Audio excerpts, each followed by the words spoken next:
Ce mois-ci, nous avons choisi de sortir des vieux clichés, des sentiers battus, pour évoquer une autre Afrique dont on ne parle pas beaucoup, en tout cas pas assez, c'est l'Afrique qui réussit, l'Afrique qui gagne.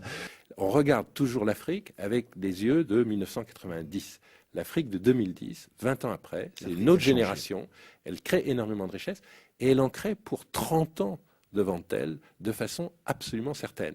Et c'est malheureusement peut-être l'Europe qui devrait connaître bien l'Afrique. L'Afrique est une des rares bonnes nouvelles de l'économie mondiale d'aujourd'hui et de demain. En termes de croissance. En termes de croissance. De la conviction qui est la nôtre dans le potentiel absolument incroyable de ce continent.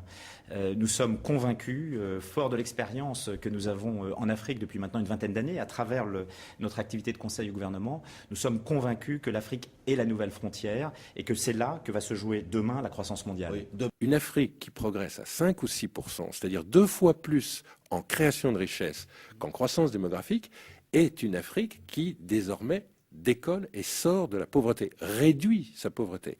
Et que ce n'était pas du tout sa situation des années 80 où le revenu par tête baissait. Vous avez eu une régression, une paupérisation presque sans exemple dans l'histoire, et les années 90 où il stagnait. Or, on s'est arrêté sur cette image. Cet arrêt sur image sur l'Afrique est très particulier. Oui, mais une croissance qui n'est pas répartie. Oui.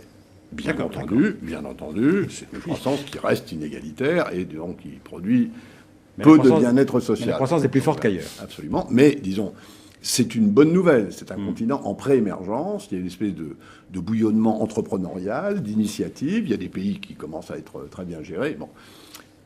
Est-ce que l'Afrique doit ouvrir ses échanges ? Voilà. Oui, mais d'abord entre pays africains.